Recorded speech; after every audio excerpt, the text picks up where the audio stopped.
Do you really need a transmission fluid flush? Yes, you do. So pour yourself a cup of tea and we're going to talk about it.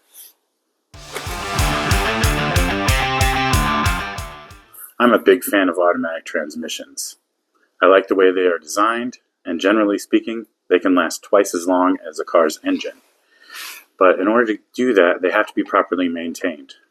So how do you maintain your transmission? You have to change the fluid. Every 2 years or 30,000 miles, you need to change your transmission fluid. Some service schedules will tell you that you don't need to change your fluid for 5 years or 60,000 miles, or maybe even 10 years, 100,000 miles, or even lifetime fluid. There is no such thing really as lifetime fluid. It definitely needs to be changed. I would recommend that you follow the severe duty schedule for your transmission fluid, just like I recommend that people follow for their engine oil.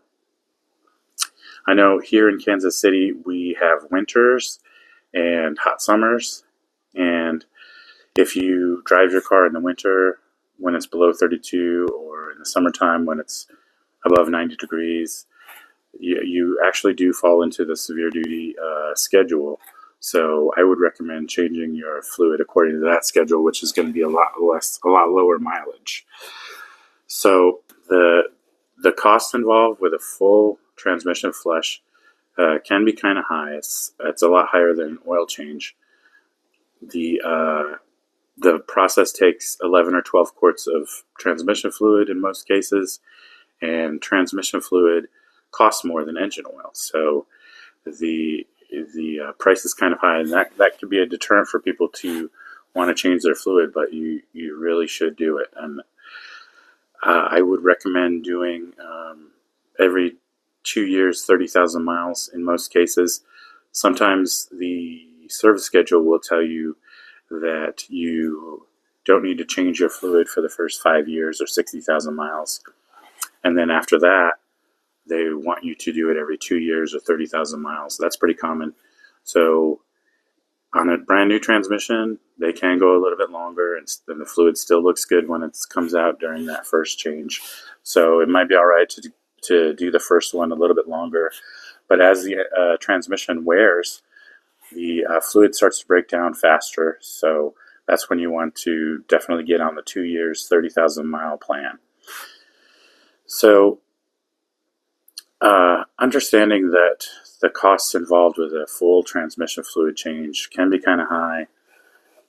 There are some other options that you could possibly do a partial fluid change.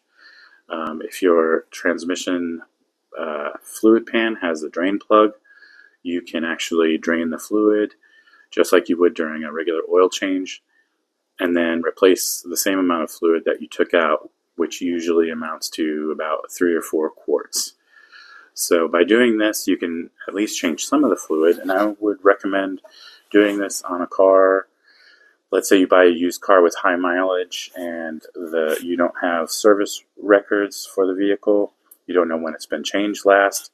This might be a good option for you, just to know that you're rejuvenating that fluid somewhat, getting some new fluid in there with those properties that new fluid brings with it.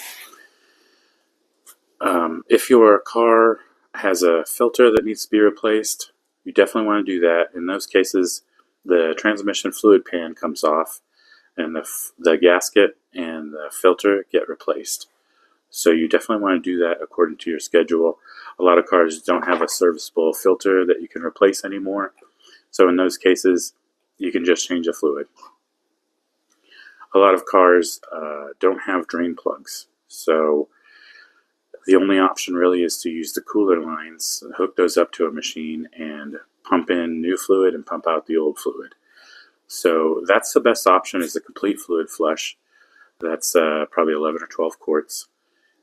And I would recommend you do that every 2 years or 30,000 miles. So one way to tell if your transmission fluid needs to be changed is to look at the color of it on the dipstick. Hopefully your car has a transmission fluid dipstick. So nice nice new fluid is going to be a bright red color.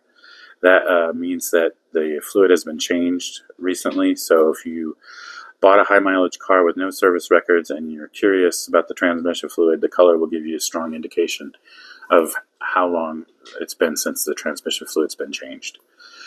After a while, that nice bright red fluid will start to turn brown, and that's an indication that the fluid needs to be changed. The friction material starts to break down in the clutch packs and contaminates the fluid, and metal debris from the gears will start to contaminate that fluid as well. Moisture will start to creep in through the vents. There's nothing you can do about that. It just happens. So I would definitely recommend changing the fluid if it starts to get brown. If the fluid starts to get black, that could be a problem, especially if it smells burnt. If the fluid is black and smells burnt, that usually means there's trouble and the clutch packs is burned up, or internal failure of some kind. So in those cases, if the transmission is still working and the fluid is black, it might not be a good idea to change the fluid, because it could cause the transmission to stop working altogether. So at that point, you're probably looking at a transmission replacement or a rebuild. But hopefully you've been changing your transmission fluid, and that's not going to be a problem, because like I said, transmissions last a long time if they're properly maintained. And that's one thing you can do to make sure that you don't have a catastrophic transmission failure, is to change the fluid and the filter if necessary every 2 years or 30,000 miles. That's my advice. Thanks for watching. Hope this is helpful. Please subscribe to the channel, and we'll see you in the next video.